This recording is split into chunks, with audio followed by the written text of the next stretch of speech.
Good morning, traders and investors. Daily Circle Trader Boys. We basically got a flat market here. Not too much happening. S&P is basically flat.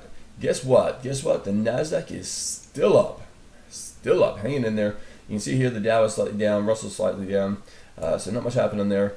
The U.S. dollar is trying to climb. You can see bonds here dropping slightly, so interest rates slightly rising. Oil, not much happening there, down 14 cents. Gold and precious metals are, silver's flat. Gold is down 12.6. And guess what? Here's all the big tech names trying to climb still. Right? Not surprised. Here you got your financials and a couple of stocks on the Dow here, pretty low.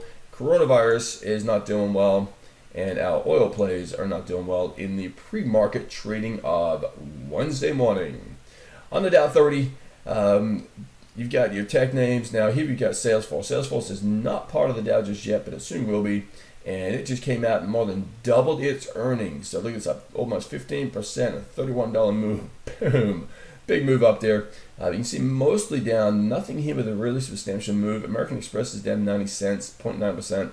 But other than that, on the downside, nothing really. Boeing down 0.65. Right, so really no conviction either way, except for technologies continuing to climb. Right. In the news here, only really two things to talk about here, and that's the mortgage applications here that released at 7 o'clock. They dropped by 6.5%, so that's not a promising thing for the real estate market.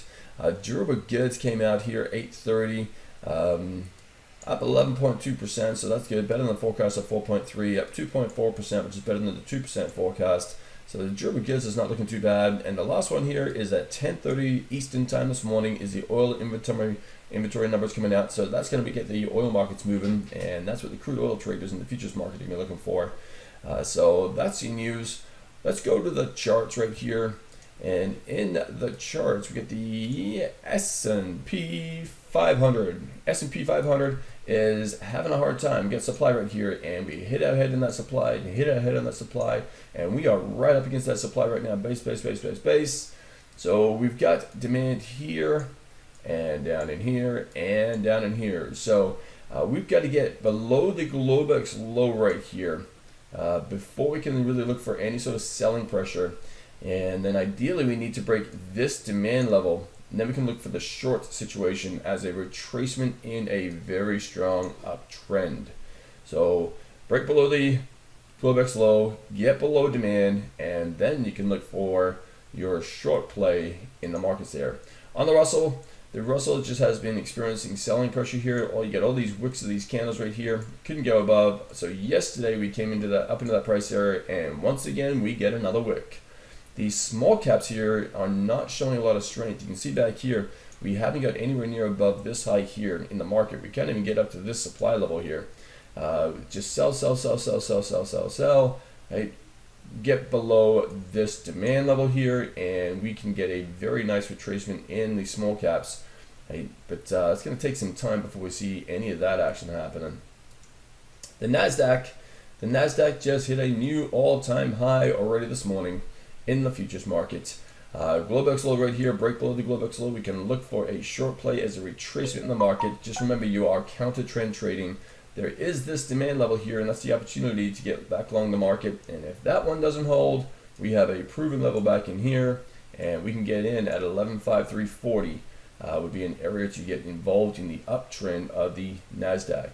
Now, when these tech stocks do finally get some selling pressure, there's going to be a lot of selling pressure and a lot of great opportunities to get short, as well as once we get down the bottoms here, phenomenal opportunities to get long that market and recover. This is your VIX. VIX is doing next to nothing. It's hanging out here at 22, as it should be, without the markets really showing any selling pressure.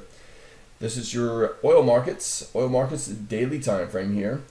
We do have the supply area right in here, and if we break above that supply area, we can easily get up to the 47.50 mark here and get up to that next supply level. So we'll see what the inventory numbers come out with this week. Now just remember, the hurricane is coming to the Gulf, and they've halted production there, so that's possible.